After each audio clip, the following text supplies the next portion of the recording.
Tennessee Athletic Director John Currie is defending the process of his coaching search and vouching for the character of Greg Schiano one day after negotiations between the two parties broke down amid public backlash.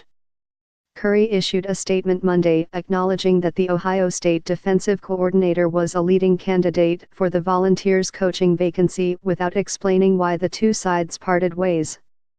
Currie said Tennessee carefully interviewed and vetted Schiano and that the former Rutgers and NFL coach received the highest recommendations. Tennessee Chancellor Beverly Davenport issued a statement saying, "I deeply regret the events of yesterday for everyone involved." Davenport added that the university remains steadfast in its commitment to excellence, and I look forward to John Currie continuing the search for a new coach. The school and Schiano were close to an agreement Sunday before the deal fell apart after a protest on campus and complaints on social media from fans, state representatives, and gubernatorial candidates. Their complaints stemmed from Schiano's background as an assistant at Penn State during Jerry Sandusky's tenure as the Nittany Lions defensive coordinator.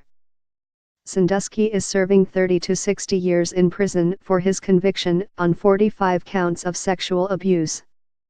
Court documents released last year of a deposition related to the Sandusky case suggested that Schiano might have been aware of Sandusky's sexual abuse of children, though Schiano says he had no knowledge of what was happening at the time.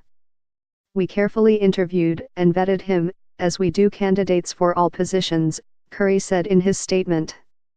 He received the highest recommendations for character, family values, and commitment to academic achievement and student-athlete welfare from his current and former athletics directors, players, coaching colleagues, and experienced media figures. Tennessee Gov. Bill Haslam said he wasn't involved in the search but added that he doesn't think anybody looks at the way everything came down yesterday and says that's the way it should happen.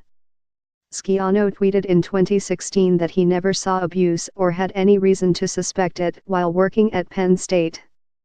He worked for late head coach Joe Paterno from 1990 to 95, starting as a graduate assistant and then as defensive backs coach.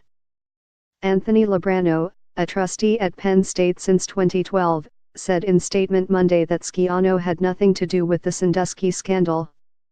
"Any stories about his involvement are completely uncorroborated and without basis in fact," Labrano said in the statement. "To impugn Mr. Schiano's character based on hearsay alone is irresponsible and unfair. It is disappointing that University of Tennessee officials have been influenced by the voices and keyboards of a grossly uninformed social media mob. Had they sought to understand the truth of the matter, and stood firm in their offer, they would have seen firsthand the benefits of hiring a man of high integrity and strong character." Tennessee, 428-028 SEC, is looking to fill its coaching vacancy following the November 12 firing of Butch Jones.